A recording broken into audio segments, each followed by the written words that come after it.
يعتبر هذا الطائر من الطيور الرائعة، لا في مجال ألوانها الزاهية ولا في حركتها الدائمة. فسبحان الله الذي خلق هذا النوع من الطيور، فهو ذو ألوان زاهية ومتناسقة، ويعتبر من أجمل الطيور الزنا التي تم تهجينها للتعايش في القفص. ما اسم هذا الطائر؟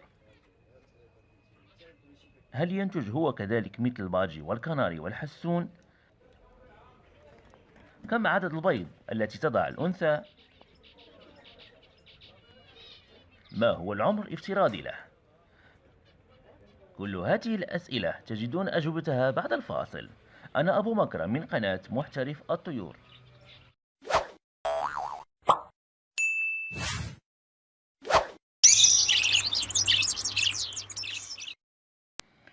بسم الله الرحمن الرحيم، والصلاة والسلام على أشرف المرسلين. إخواني أخواتي الكرام، السلام عليكم ورحمة الله. كيف حالكم يا أغلى عائلة محترف الطيور، أو كما يسميها بعض المشتركين جيش محترف الطيور؟ بخير الحمد لله. أولا قبل أن نبدأ، وكانت هذه أول مرة تشاهد فيها قناة محترف الطيور، لا تنسى الانضمام إلى عائلة المتكونة من أكثر من 44 ألف مشترك، وتفعيل زر الجرس كي يصلك كل جديد. وإن كنت من عائلتي الغالية القديمة والجديدة، لا تنسى أن تفرشخ لايك.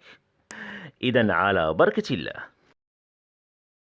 طائر الجولدن فينش أو بالإنجليزية جولدن فينش من عائلة الشرايدي، وهو من نوع جولدن ذو أصل أسترالي، فهو يتزاوج شأنه شأن أي نوع من الطيور، غير أنه حساس اتجاه الحرارة المنخفضة. وبالرغم من تحمل الحرارة تقل عن 14 درجة مئوية، إلا أن أفضل طقس مناسب لها كما في بيئتها الطبيعية تتراوح حرارته ما بين 25 إلى 23 درجة مئوية، ورطوبة 70%.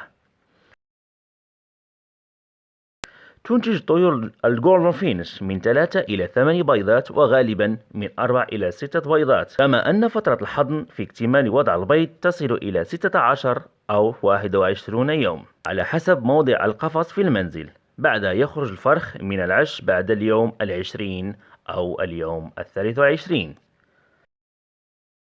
الفطام 6 أسابيع، أي ما يعادل تقريبا 40 إلى 45 يوم. يبلغ طائر الجولدن فينش بعد 4 شهور، وقد تزيد الفترة على حسب الموسم، ويفضل تزويجه قبل 10 إلى 12 شهرا مثل طيور الكناري، ويصل وزنه إلى 17 جرام. يصل العمر الافتراضي لطيور الجولدن فينش من 4 إلى 7 سنوات، إذا توفرت له جميع المؤهلات من تغذية سليمة وهدوء. يتناول طائر الفينش أو حسون الجولديان بذور الفلارس، البانكيام، الدخن الأبيض، بذور الفجل، وكذلك البيض المسلوق، الخس، الجرجير، الخبز منقوع بالماء. وكمعلومة أخيرة، طائر الجولديان فينش غالبا ما ترعى الفراخ وتضعها، وبالتالي فإننا نحتاج إلى طائر البنغالي الذي يقوم بعملية إطعام الفراخ الصغار والاهتمام بهم حتى يصلوا إلى سن الفطام.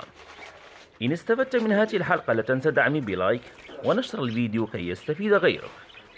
كان معكم أبو مكرم من قناة محترف الطيور، في رعاية الله.